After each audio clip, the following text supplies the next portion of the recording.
Hello, what's up? My name is Jan Gaming Zone. Muli nagbabalik para sa panibagong video tutorial. Kung bago ka pa lang sa channel ko, inaanyayahan kita na mag-subscribe at pindutin ang bell icon para lagi kang update sa aking video. Sa video ito, tuturo ko sa inyo kung paano mag-jailbreak ng PlayStation 5 kung ang firmware ng PS5 mo ay nasa 6.00 up to 7.61. Panoorin mo ang video to hanggang dulo at malalaman mo kung paano i-jailbreak ang iyong PlayStation 5. Gigamit tayo ng Blu-ray disc at external Blu-ray drive. Para makapag-burn tayo ng auto jailbreak na gagamitin natin pang-activate at USB flash drive para sa pag-install ng application. Para sa first step natin, kailangan natin mag-download ng ISO. Ito yung i-burn natin. Ang gagamitin nating ISO para sa auto jailbreak, itong Victorious version 16. Dahil ito yung latest na ginawa niya. So follow nyo lang to si Victorious para sa mga update ng ISO ng auto jailbreak.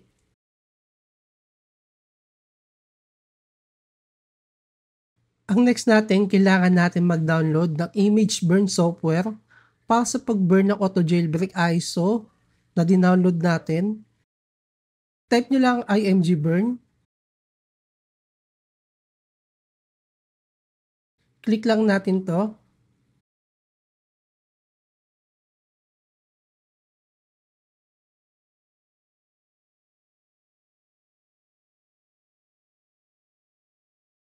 Download lang natin tong pinaka-latest version.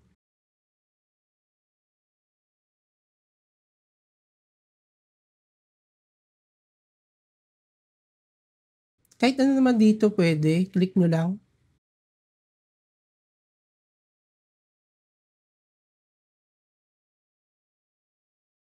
Click lang natin ang download. Susunod na gagawin natin ay install natin ang image burn software.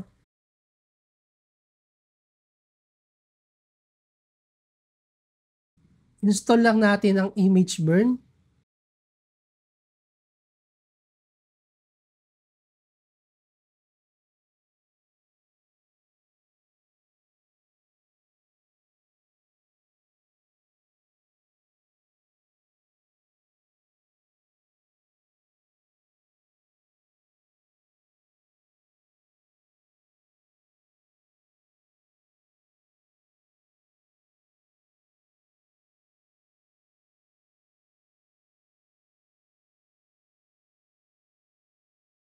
Plug natin ang external Blu-ray drive sa ating computer.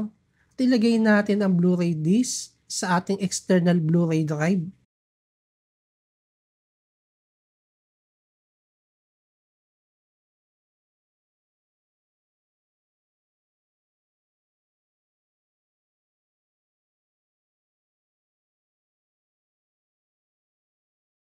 Balik tayo sa image burn software para sa pag-burn ng auto jailbreak ISO.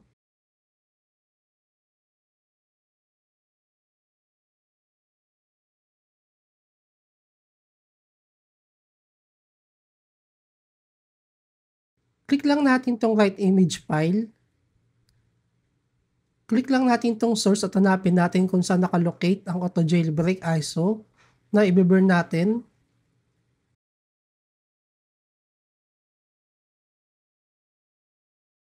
Sa destination, set nyo lang yung Blu-ray drive na gamit nyo. Sa write speed, set nyo lang sa auto or max.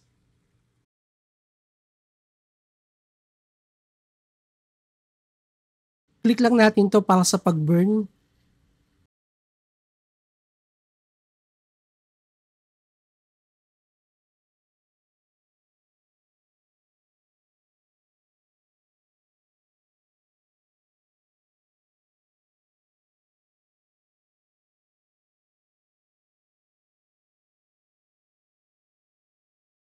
Pagkatapos natin ma-burn yung auto jailbreak ISO, susunod na gagawin natin ay da-download natin yung dalawang application, PS5 Explorer at Item Flow. Download lang natin tong Item Flow Manager na makikita natin dito sa pinakaunahan, version 1.10. Susunod na i-download natin ang PS5 Explorer. Susunod na gagawin natin, i-transfer natin yung dinownload natin na application the item flow at PS5 Explorer sa USB flash drive. Format lang natin ang USB sa FAT32 or exFAT.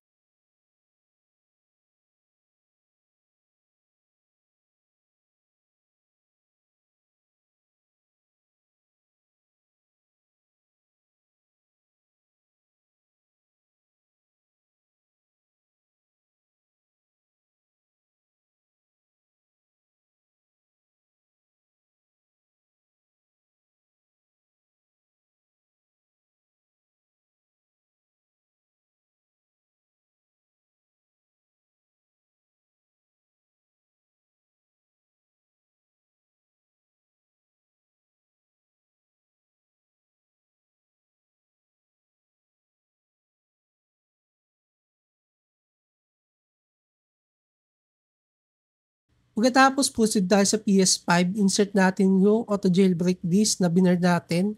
Tapos plug din natin ang USB flash drive sa USB port ng PS5.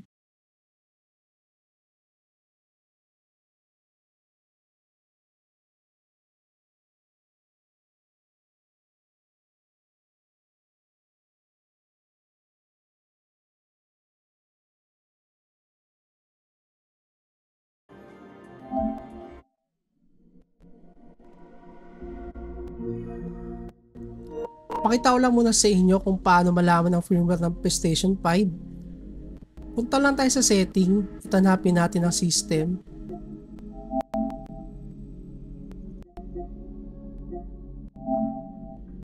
At pindutin ang console information. Makikita nyo banda dito ang firmware ng PS5 nyo.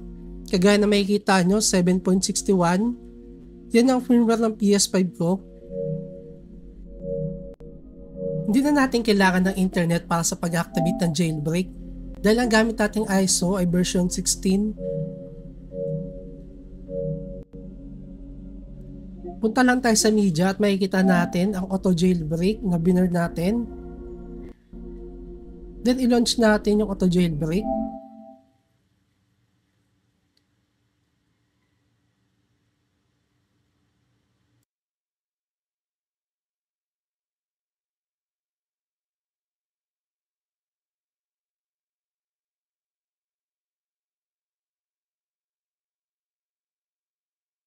Ito yung mga pagpipilian natin sa pag-activate ng jailbreak. Mababasa nyo sa screen yung mga naka-include sa bawat number na pagpipilian natin dito. Para sa offline activation ng jailbreak, pindutin lang natin tong number 2 na normal jailbreak. Hintayin lang natin mag-appear ang debug.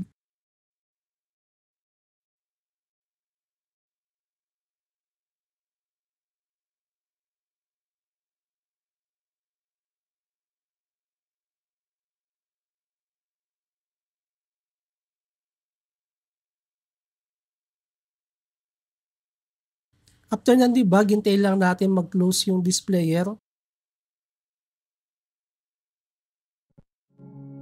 Hintayin lang natin ang ETA hen notification.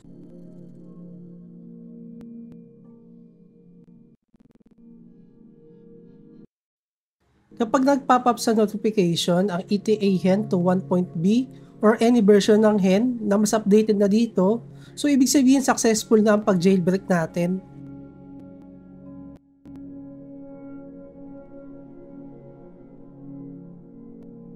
Pwede na tayo mag-install ng mga PKG sa debug setting at mag-launch ng game ng mga jailbreak games. Para sa last part na gagawin natin, i-install natin ang item flow at PS5 Explorer.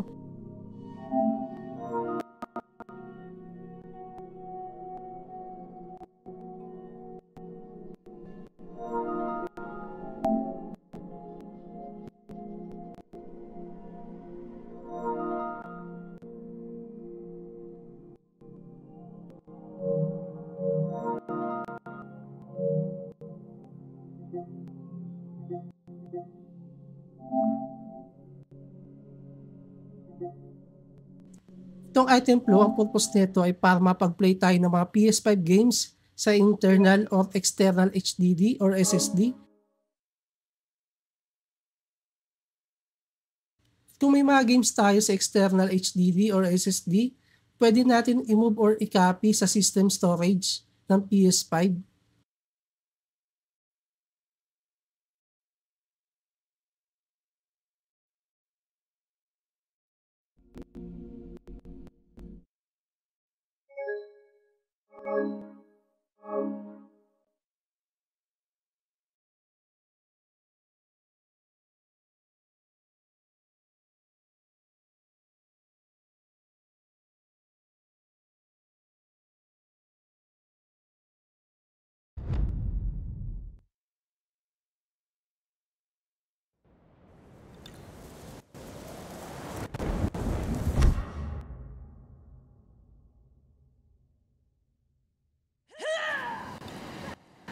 That's you now.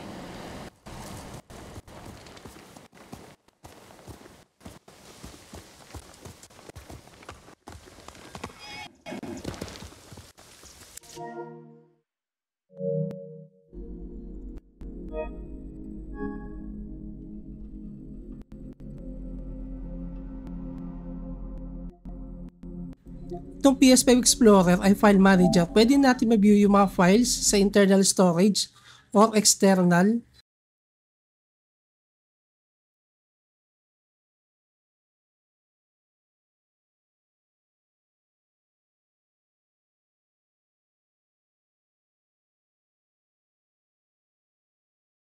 So hanggang dito na lang ang video to. Maraming salamat sa panonood nyo.